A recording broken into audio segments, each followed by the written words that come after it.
Burkina Faso, pays des hommes intègres, le problème de la santé des populations est préoccupant. Les chiffres sont tristement parlants, très peu de Burkinabés disposent des moyens nécessaires pour s'assurer une bonne santé. La pauvreté grandissante est un facteur qui fragilise davantage l'accès aux soins de qualité. Dans ce contexte, travailler au développement est synonyme de créer des formations sanitaires pouvant dispenser des soins à moindre coût. L'Église catholique en fait son cheval de bataille parce que sa mission lui recommande non seulement de soigner les âmes, mais aussi les corps, temple vivant de l'Esprit Saint. Implantée depuis 1900, l'Église catholique œuvre pour l'épanouissement intégral de l'homme et de tout homme. Le centre médical Paul VI est l'expression vivante de l'engagement de l'Église dans le domaine de la santé au Burkina Faso. Créé le 4 février 1985, le centre médical Paul VI a ouvert pour la première fois ses portes le 6 mai 1985 à ses 30 malades. Le centre médical Paul VI est situé au nord-ouest de Ouagadougou, au secteur 22, sur l'axe Ouagadougou-Kongoussi. Le centre porte le nom de Paul VI en reconnaissance au pape Paul VI de vénérée mémoire qui en fut l'un des initiateurs. L'histoire du centre Paul VI remonte au congrès eucharistique tenu du 11 au 18 septembre 1977 à Pécara en Italie.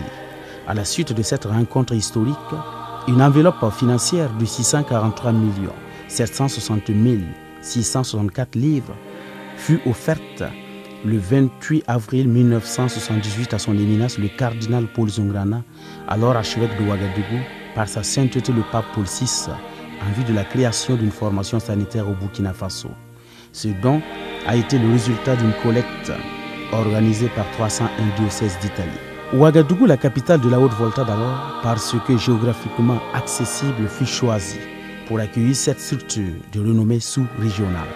C'est le quartier templier très populeux et l'un des établissements sanitaires qui a accueilli joyeusement le centre médical Paul VI. Le centre médical Paul VI accueille tout patient, sans distinction de race, de couleur, d'ethnie ou d'appartenance religieuse. Le centre médical Paul VI, c'est une œuvre d'église et à ce titre, il poursuit la mission de la charité de Christ. Je dois signaler que la plupart de nos malades viennent des couches les plus déshéritées. C'est pour cela que nous avons des prix sociaux. Et pour arriver à trouver un équilibre, nous demandons beaucoup plus à ceux qui en ont pour pouvoir compenser le manque à gagner chez les plus pauvres. Le terrain sur lequel il est bâti est un don du Tengsoba de Tampuy de l'époque. Ce terrain est d'une superficie de 12 hectares et demi. La première pierre du centre fut bénie au Vatican par le pape Jean-Paul II et placée sur le site par Monseigneur Antonio Iannucci. Deux figures de l'Église catholique sont à l'origine du centre médical Paul VI, le pape Paul VI lui-même et le cardinal Paul Zongrana.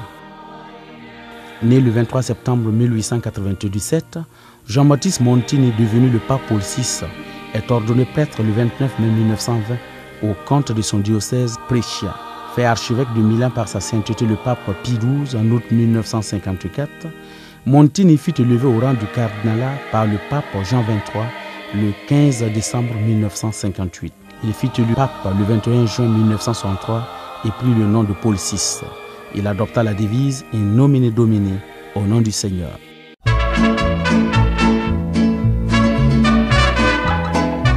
Le deuxième initiateur du centre médical Paul VI est le cardinal Paul Zongrana.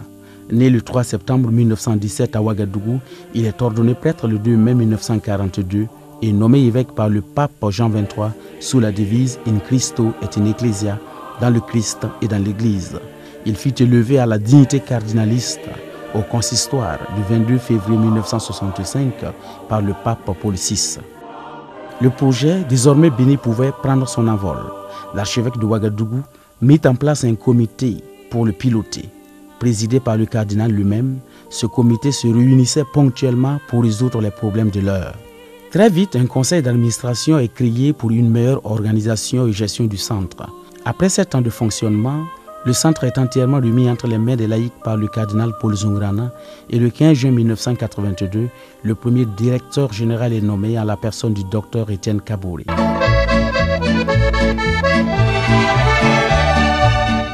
Les premières infrastructures furent la clôture et le château d'eau dans les années 1983-1984. Le centre médical Paul VI a débuté ses activités avec un seul bâtiment. Ce bâtiment, qui a coûté 400 millions de nos francs, abritait le service de santé maternelle et infantile, le laboratoire, le service d'accueil, la salle de pansement, la petite pharmacie et les toilettes. Ces infrastructures connaîtront un développement très rapide, signe de la vitalité du centre. Le centre médical Paul VI a démarré ses activités avec une équipe très restreinte, ceux sur qui il pouvait compter. Et ce qui lui importait plus, c'est de disposer d'un personnel pétri de la doctrine sociale de l'Église et vivant un esprit de famille. En 1983, quelques personnes furent recrutées et formées comme filles de salle et aides-soignantes. En 1985, à son ouverture officielle, Paul VI comptait une équipe de 11 personnes, une équipe faible en nombre, mais forte et même très forte en énergie et pleine de bonne volonté pour l'immense œuvre qui n'était qu'à ses débuts. Voulant se rendre efficace au service des populations, le centre médical Paul VI a formé ses propres spécialistes en vue de renforcer le système administratif. Il a formé un gestionnaire des hôpitaux et un gestionnaire des ressources humaines. Le centre médical Paul VI est conscient que sa mission est grande, mais son personnel est insuffisant pour y faire face. Avec le choix de Paul VI comme chef-lieu de district sanitaire, l'État a renforcé de son effectif à Paul VI pour plus d'efficacité, ce qui n'a pas laissé les statistiques stables. Nous avons toutes catégories confondues, c'est depuis le médecin jusqu'à l'ouvrier.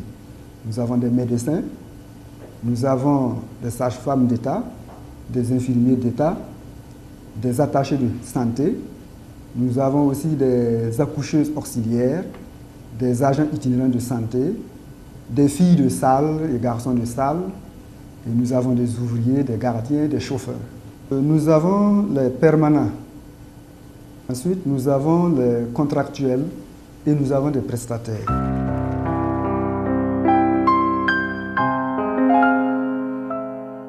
Actuellement, le centre médical Paul VI compte un dispensaire avec 12 lits d'observation, avec son centre de traitement de diagnostic de la tuberculose, une maternité d'une capacité de 80 lits, un centre de récupération fonctionnelle d'une capacité de 12 lits, un bloc opératoire d'une capacité de 24 lits, un service ORL, un service d'odonto, un dépôt pharmaceutique, un laboratoire qui fait pratiquement tous les examens courants, un service d'imagerie, c'est-à-dire radiographie et échographie, un magasin central et enfin un service administratif.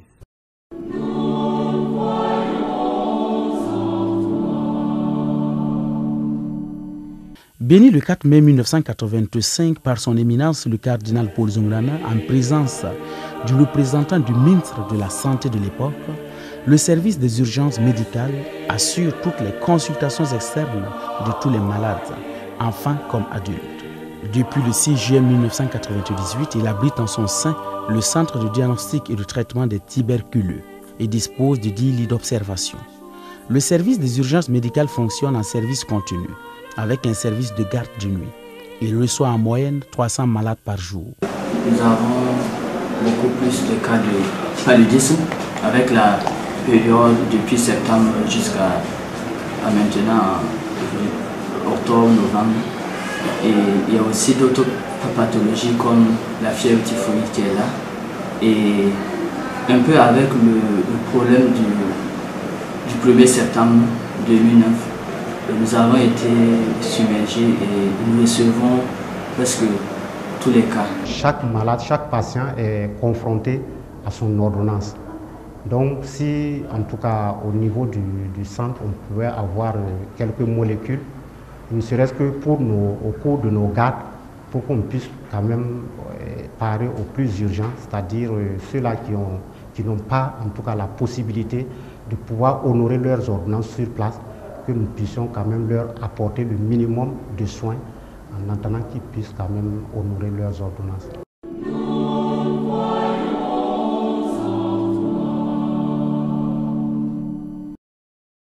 Existant depuis 1985, la SMI du Centre médical Policis promeut essentiellement la santé des mères et des enfants.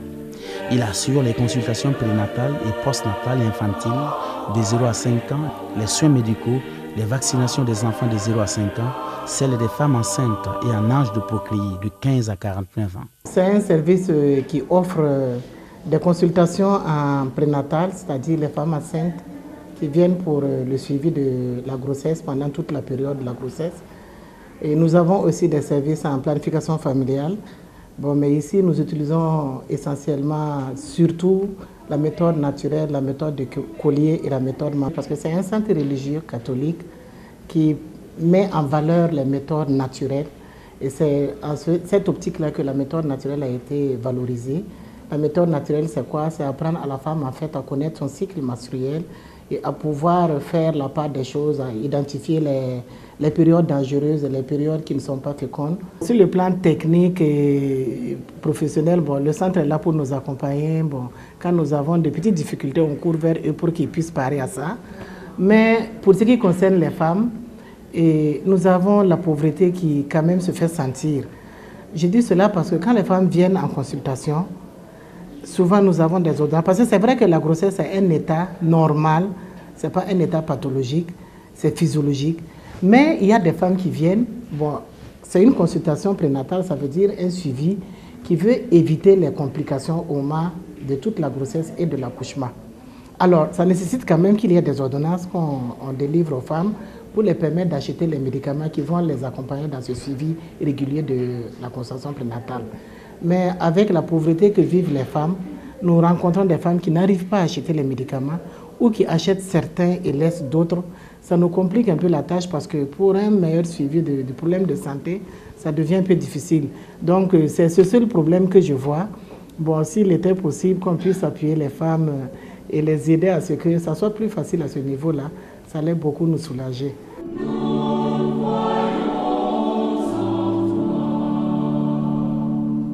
Ouvert en 1989, le Centre de récupération et d'éducation nutritionnelle CREN de Policis a déjà servi de cadre de recherche pour l'Université catholique de Louvain.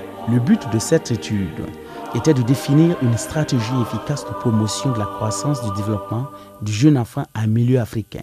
Consultation nourrisson, nous pouvons avoir 50 enfants. Pour la vaccination, 50 aussi. Le CREN accueille en moyenne 10 enfants par jour. Et les bébés qui viennent pour l'allaitement artificiel, 8 à 10 par jour.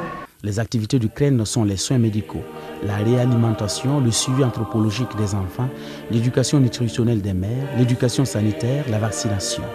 Le marasme, le kwashiorkor et les maladies protéino-caloriques mixtes sont les principales pathologies rencontrées dans le CREN de Policis.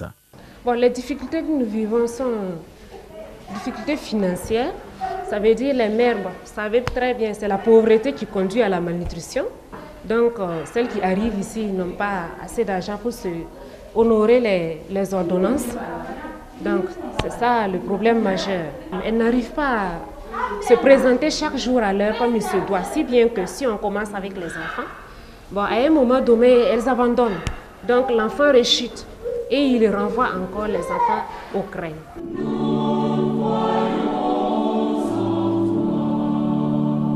La maternité de Policis est la référence dans le district sanitaire dont elle relève. Inaugurée le 10 décembre 1990 en présence du ministre d'État et de la première dame du pays, Mme Chantal Compaoré, et de son éminence le cardinal Paul Zongrana, la maternité assure les accouchements, les soins médicaux aux nouveau-nés et aux parturientes, les hospitalisations des femmes enceintes malades, les examens spécialisés, les interventions gynécologiques et obstétricales, l'éducation pour la santé, les vaccinations et les divers conseils. En moyenne, elle reçoit 2214 femmes par an.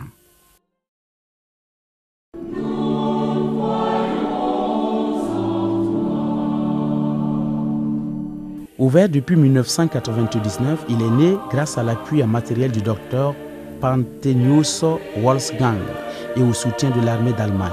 Équipé d'un fauteuil dentaire, ce service a aussi bénéficié de l'aide du docteur Pierre Anglade de l'association Entraide Boischaud Burkina Faso et du docteur Joacin Yamugo.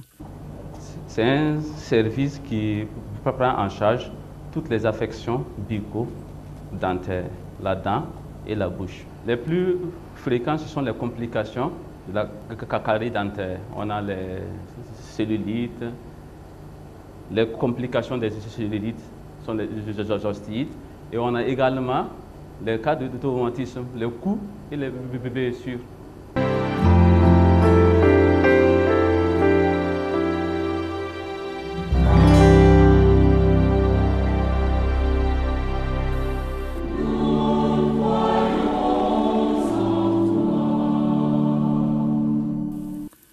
Aujourd'hui bien étoffé en personnel, le service ORL de Policis a pourtant démarré timidement en 2000.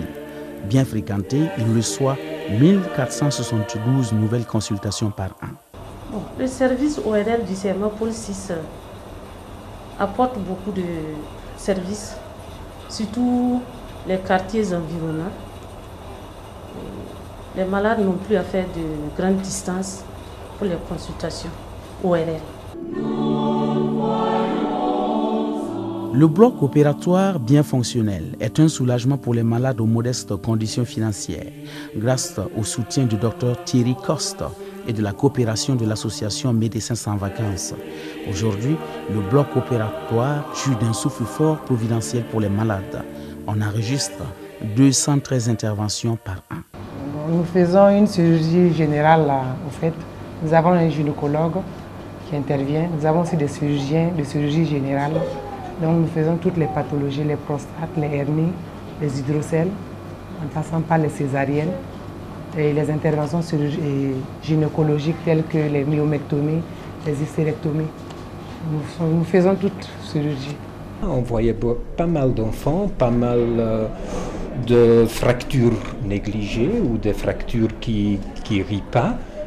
Mais on était frappé de voir tellement beaucoup de problèmes de la hanche.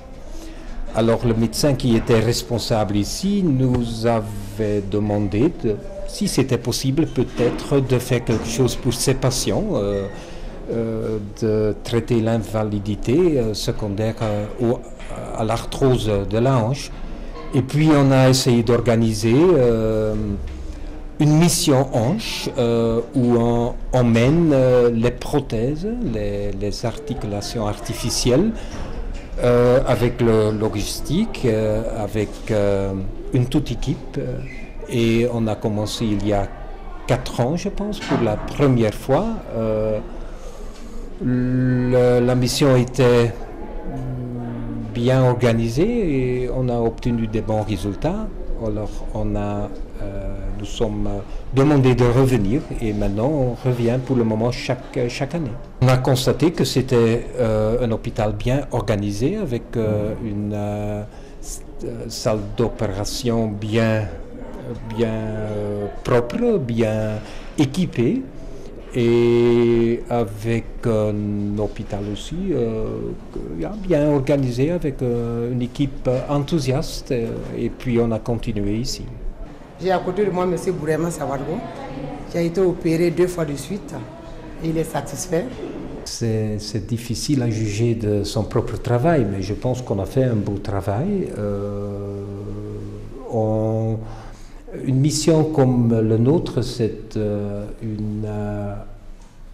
un travail en totalité avec une toute équipe. On ne peut pas faire le travail seul. On a une équipe locale et on a notre équipe avec l'anesthésiste et avec l'infirmière. Et personne ne peut travailler seul. Alors on ne peut pas faire le travail seul. On a besoin de tout le monde. On a besoin des gens qui nettoient les salles d'opération, qui préparent le matériel, qui les aident opératoires, tout le monde. Et j'ai l'impression que tout le monde était heureux, tout le monde était content concernant la qualité. J'ai eu à subir une première intervention de la hanche droite, une seconde intervention de la hanche gauche. Donc je suis fier, je suis content. Tout a marché pour moi. Je me sens très bien. Bon, j'avais des problèmes de la hanche. C'était les deux hanches, mais la hanche gauche là, me faisait très mal. C'est ça qu'on a opéré. Donc ça va, ça a très bien réussi. Je me sens, je n'ai même plus de douleur actuellement. J'avais des genoux gondolés et puis on les a opérés, redressés et puis c'est normal. Le centre de police, c'est pas quoi dire, mais c'est Dieu qui va les bénir, c'est Dieu qui va les aider à continuer leur travail. Sinon moi je n'ai rien à dire, je n'ai rien à donner, c'est Dieu seulement qui va les bénir.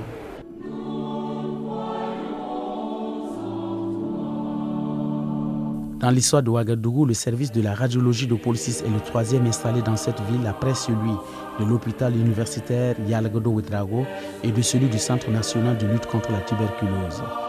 Le plateau technique du centre a été inauguré le 26 février 2000 par Monseigneur Jean-Marie Ontani Compaoré en présence du président du Faso Blaise Compaoré. En 2004, la radiologie a réalisé 1342 examens. Les examens les plus fréquents, disons que c'est essentiellement les radiographies pulmonaires, les examens en fait de la sphère ORL et quelquefois en fait un peu les examens en fait des extrémités. Mais les plus fréquents, c'est essentiellement les examens en fait, les radiographies pulmonaires et puis les blondos.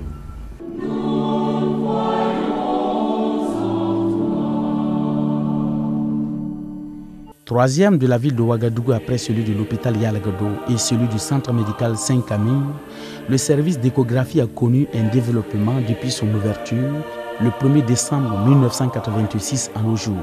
Équipé d'appareils modernes et jouissant d'un personnel spécialisé, ce service est ouvert tous les jours.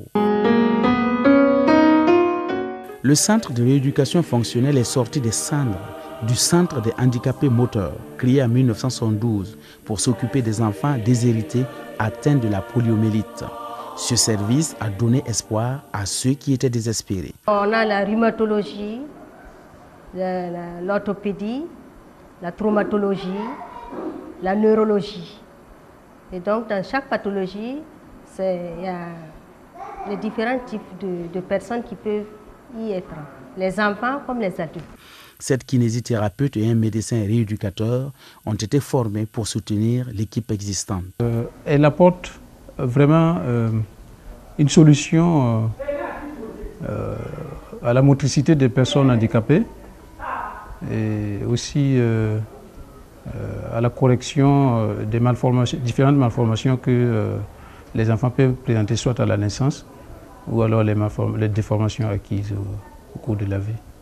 Alors nous estimons que c'est un service dont l'importance n'est plus à démontrer.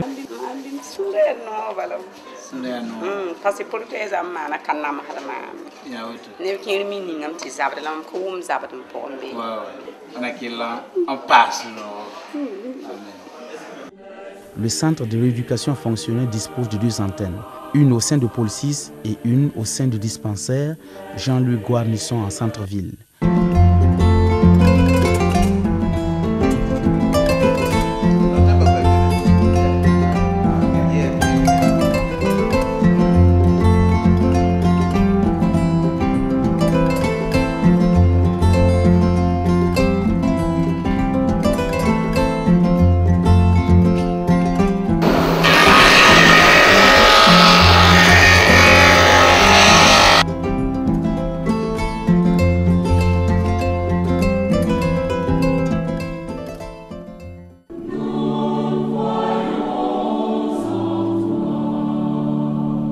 Créé en 1985, le laboratoire a connu une évolution heureuse. Rudimentaire au départ, il réalise aujourd'hui des examens biologiques importants. Le laboratoire est un maillon technique paramédical au sein du CMA Policis. Le rôle, c'est de faire de telle sorte que nos malades puissent avoir des examens médicaux et orienter effectivement nos médecins sur leur diagnostic. En hémato, nous faisons la numération formule sanguine, le groupage sanguin d'électrophorèse. En immuno, nous faisons le diagnostic de Vidal sur les Félix, le diagnostic de sida, le diagnostic de syphilis. Il y a les antigènes HBS et HBC aussi qu'on fait. En biochimie, nous faisons les ionogrammes, la glycémie, la créate, les triglycérides, cholestérol total.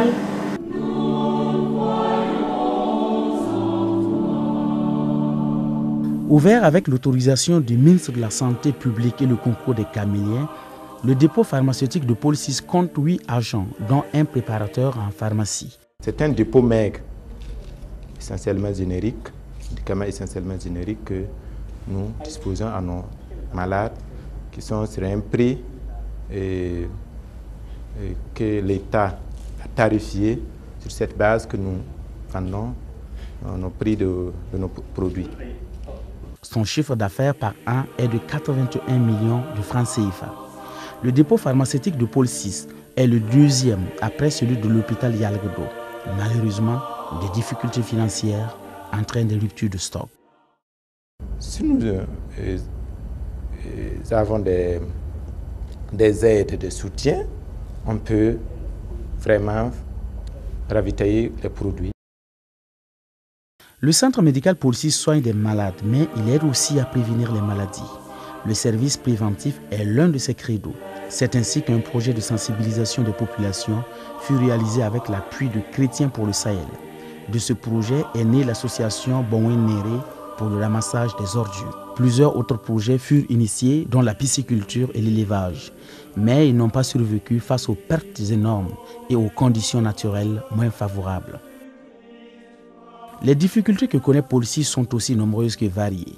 Difficultés d'organisation, de gestion des ressources humaines, matérielles et financières. Quand nous faisons le bilan, nous nous retrouvons avec des déficits. Nous avons des charges vraiment vertigineuses qui sont vraiment négatives par rapport aux produits. Donc les charges sont plus élevées que les produits.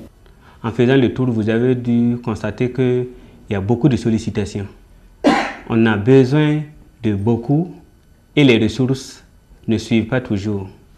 Nous avons besoin de pratiquement tout et chaque service croit qu'il est prioritaire par rapport à l'autre. Un centre qui a but social, qui veut les meilleurs services à moindre coût, alors il faut que quelqu'un à quelque part supporte les frais. Certains sont liés à la réalité que certains agents n'ont pas encore intégré l'esprit de Pôle 6 et la notion de famille qu'ils prônent. Nous avons une politique particulière, la politique de l'Église, une éthique, une déontologie. Cela doit être appliqué. On note aussi avec amertume la défection des agents et médecins que Pôle 6 a lui-même formés. Si j'ai un appel à lancer, ce sera de demander aux chrétiens catholiques de faire confiance à leur centre. Parce que le centre n'est pas ouvert seulement aux catholiques, mais les catholiques doivent faire vivre et bien fonctionner ce centre. Alors il faut que les agents pastoraux viennent dans ce centre, découvrir ce que nous faisons, mais aussi peuvent bénéficier des services que le centre rend à toute la population. Parce que le centre est là pour participer à la mise en œuvre de la politique sanitaire du Burkina. Pôle 6 a connu aussi des moments de joie. Le 18 juin 1992, il a bénéficié de la visite du président du Faso, Blaise Compaoré, en présence de tous les évêques du Burkina. Au terme de sa visite, il écrivit dans le livre d'or ce qui suit. Une brève visite qui nous a permis aujourd'hui d'exprimer notre gratitude à sa sainteté le pape Pôle VI, notre sympathie aux malades, notre engagement au personnel et à la direction, à la communauté catholique du Burkina Faso pour son invariable solidarité avec les pauvres. Le 6 mai 1995, il a commencé son 10e anniversaire sous le haut patronage de Madame Chantal Compaoré, épouse du chef de l'État. Le 6 août 1996, Monseigneur Jean-Marie Untani Compaoré, en tant qu'archevêque de Ouagadougou, rend sa première visite officielle au centre. Dans le livre d'or, il a écrit ce qui suit. Première visite des lieux pour mieux connaître le centre. L'essentiel est déjà réalisé, et le centre fonctionne bien.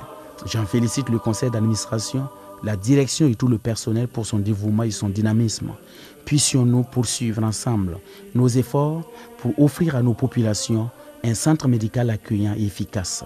Le 26 février 2000 fut une journée d'animation particulière pour le centre médical Policis qui a inauguré son bloc opératoire en présence du président du Faso, Blaise Compaoré. Le centre a reçu le fondateur de la Fondation Raoul Folero et d'éminentes autres personnalités. Le centre médical Policis veut toujours aller de l'avant. Il se réorganise en vue d'une meilleure prise en charge des malades. Le centre souhaite avoir un bâtiment d'hospitalisation en médecine et en pédiatrie. La nécessité d'un service ophtalmologique est exprimée par la population. Il désire l'agrandissement et l'équipement de son bloc opératoire pour permettre de meilleures prises en charge des cas. Le centre médical actuellement est en pleine restructuration, en pleine mutation pour lui donner un nouveau souffle. Beaucoup de projets sont en vue, notamment la construction d'un service de pédiatrie et de médecine générale. C'est le projet Misola. C'est des équipements lourds pour un peu renouveler notre service d'imagerie, la radiographie, l'échographie et aussi équiper le laboratoire d'analyse médicale. Nous constatons évidemment, comme toute entreprise, qu'il y a des défis à relever et nous avons dans nos objectifs des propositions d'amélioration en raison des changements aussi bien du niveau de fréquentation que des besoins de changement nécessaires au niveau du personnel, du matériel et surtout des sollicitations de nos malades. Hier, un simple centre de soins. Aujourd'hui, le centre médical Policis est devenu un grand centre de stage, un cadre de recherche. Structure catholique, il fut créé pour soulager les souffrances des plus déshérités. Il est un témoignage vivant de l'Évangile. Le service de santé maternelle et infantile, SMI, une porte d'entrée de la vie commençante. La maternité, un sanctuaire de la vie. Les urgences médicales, un lieu d'accueil fraternel. Le centre de rééducation fonctionnelle, un espoir de vivre. Je voudrais lancer un appel à nos partenaires nationaux comme internationaux pour leur demander de toujours accompagner le centre médical Policis dans son développement afin de lui permettre de jouer correctement son rôle d'hôpital de référence. Baptisés, membres de l'Église, bonne volonté et artisans de paix, nous sommes tous interpellés à rendre ce centre toujours davantage. Chante, chante la terre, chante, chante la terre, danse, danse lumière, tout fleurit, tout s'éclaire, par un peu de bonheur. Chante, chante la terre, danse, danse lumière, tout fleurit, tout s'éclaire, par un peu de bonheur.